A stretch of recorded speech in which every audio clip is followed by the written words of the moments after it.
567 AM. Welcome back. It is 18 minutes past 11 o'clock. The WhatsApp number 072-567-1567. Many people have seen repeated shifts in the grant payment process, and it's caused unnecessary stress, and it's reflected on this WhatsApp line far too often. So we are looking at looming termination of SASSA's Master Service Agreement with Postbank. It's been extended for 3 months from September the 30th expiration. Evidently concerns are mounting amongst grant recipients concerned. They're of course wondering, another change? What now? What next?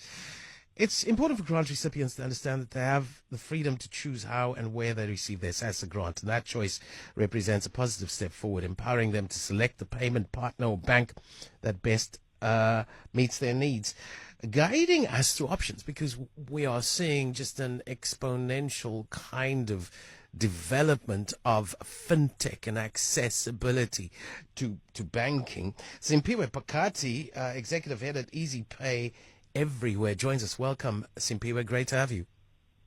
Thank you. Good morning to you and our listeners.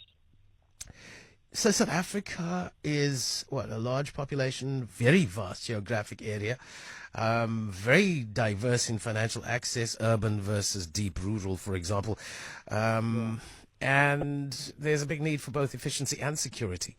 What is the solution to our challenge? Surely FinTech has presented the solution already. Absolutely.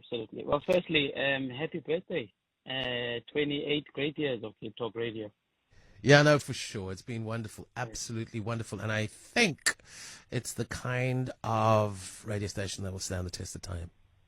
Absolutely. So back to your question, I think fintech is definitely the way to go. The reality is, because of the nature of the landscape across the country, there's a rural landscape, there is a more metro and an urban environment. And when you look at the audience we are speaking to, your social grant earners and recipients, they spread out across the country, mostly in your low-income segments of the area of the country. So things such as transport really make a big difference when it comes to cost. So any solutions that can help reduce the burden of travel for them to access their grant makes a significant difference to every grant earner in the country. And that's where fintech comes in to kind of almost bring certainty without them even leaving the comfort of their home. They must know that their grant has come in, and they can then facilitate transactions within their own community. Yeah, but again, I think Simphiwe Phakathi, as Executive Head of EasyPay Everywhere, you would be more inclined to understand the needs of South Africa's urban people than its deep rural kind of people that don't have data either. No, in fact, we actually are embedded in the rural communities as well. So in order to have a successful fintech platform, you've got to understand, you've got to have a physical presence. So you have to have physical branches. That's why at EasyPay Everywhere, we've rolled out more than 230 physical branches that a person can walk into. And most of these are in the rural parts of the country, in the township where customers live. But specifically addressing data, and the need for connectivity, that's why we focused a lot of our energy on USSD and coming up with a string that is free for our customers, because we know access to the platform requires data. That's why we've then rolled it out for free for our customers.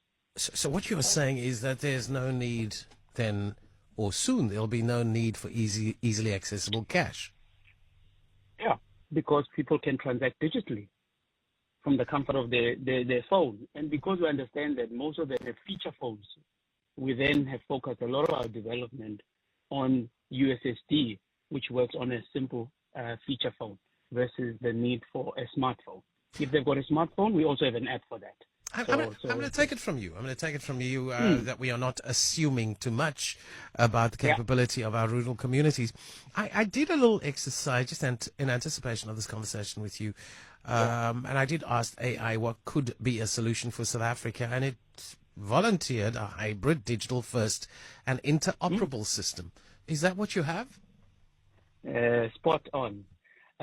So we've built technology that allows us to operate within our branches in a face-to-face environment using a tablet. So all our sales consultants are running on the same platform, so they can facilitate the opening of a bank account, issuing a card within 5 minutes. A person walks away with a fully fledged bank account in a physical environment. And if they want to then access value-added services, whether it is lending or it is funeral cover, they have a choice whether to then engage with us in the physical branches or dial our dial string and check their balance, apply for a loan and the like in the comfort of their phone. So you can't just do one without the other. So you've got to have a platform that caters for both. Yeah. And let's go to USSD. You've mentioned that mobile money is tried. I think even trusted. From what I'm gleaning, we're talking about that rural, that last mile kind of component. You're talking about mobile money and agent networks. That's what you're talking about, are you? Yes. Yes. Okay. To some extent, definitely, because in most of those areas, we don't necessarily have a well spread out ATM network. So the existing networks, such as your merchants in that area, your SASSA shops in that environment, and they've got to be digital and digitized. That's why we then, through our Kazang business, have aggressively grown the investment of point of sale devices in that environment, and the ability to provide other services such as buying electricity in those type of environments in the comfort of the community that the person lives. I'm always very worried about our most vulnerable communities suffering additional tax implications. Everybody wants to tax us these days, including maybe the spaza shop owner as well. How do we keep them safe, keep their money safe for them as well? Yeah, so I think the biggest thing we've got to do is try and make sure we digitize the environment, which is why we started by offering this bank account as EasyPay Everywhere, so that they can transact with a card instead of carrying cash. The first thing we've got to do is keep their money safe. So in a card, it's a step in the right direction. Then we've got to look at the ecosystem that must be able to accept that card. That's why we rolled out point of sale device. So if you've got full visibility of the value chain from the card money coming in, them swiping, you have a better chance of trying to keep them safe and secure across the platform. I know that you dismissed the need for cash. Can we dismiss the need for cash at this particular time in our existence? And migration, of course, to the digital means. No, definitely cannot dismiss the need for cash, because not every part of the ecosystem is digitized, right, today.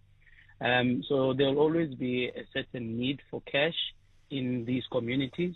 That's why there are solutions such as cashback at retailers, so that they can make purchase of whatever goods and services they need, but also then take a portion in cash at retailers in the community. So there's a huge migration away from cash, but there's still going to be a portion that requires cash in this part of our communities. Now, just having a look at the question that I posed to AI, and the solutions that AI proposes for South Africa, understanding, of course, its diverse urban versus deep rural kind of needs. And I said, what would you propose as the best means to disperse social grants and payments in a huge and diverse country as South Africa? It looks as if you informed AI as to what it should tell me. Why is it so difficult for government to find a solution that is practical, reliable, safe, user-friendly, and, of course, cost-effective, because we don't want our most vulnerable to pay too much costs, even to you at EasyPay, to be able to access their very limited resources. Yeah, thanks for the compliment. I really try to help AI along where I get a chance. So I think the difficulty in finding a solution really is multifold. The first one is the fact that there's got to be a sense of a safe and secure alternative for these vulnerable members of society, as you've rightly put forward.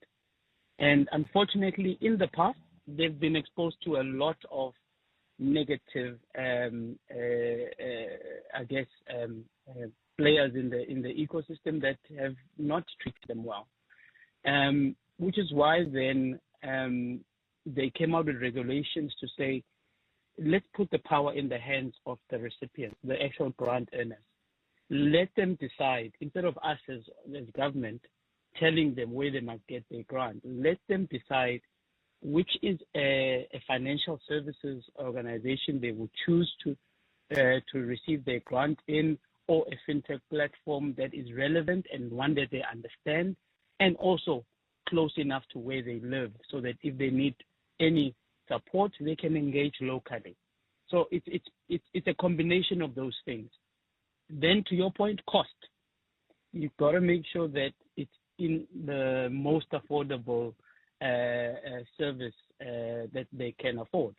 You will get economies of scale immediately on a platter, so you can make it stupid cheap, right?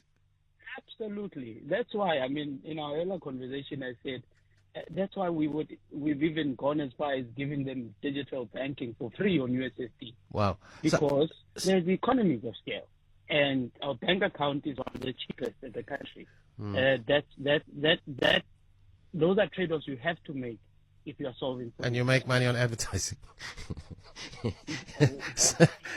I got you. Ultimately, this is a business, but you've got to make sure that it makes business sense, but also meets primarily the need of the audience you're serving. We have to wrap it up there, Simphiwe Phakathi. Maybe just one quick question. And government retains oversight, stringent security, audit protocols across the entire system. Yeah, I think the whole payments landscape is run on the national payment system, which is why I guess the government recommended that these customers choose a financial services because it is governed by the Reserve Bank. So but I think that's a conversation then for another day, exactly what role government then plays in this disbursement system that is user-friendly, cheap and safe, please, and efficient. 11:31, Eyewitness News headlines. Natalie Malcha standing by. Thank you, Clarence. Good morning.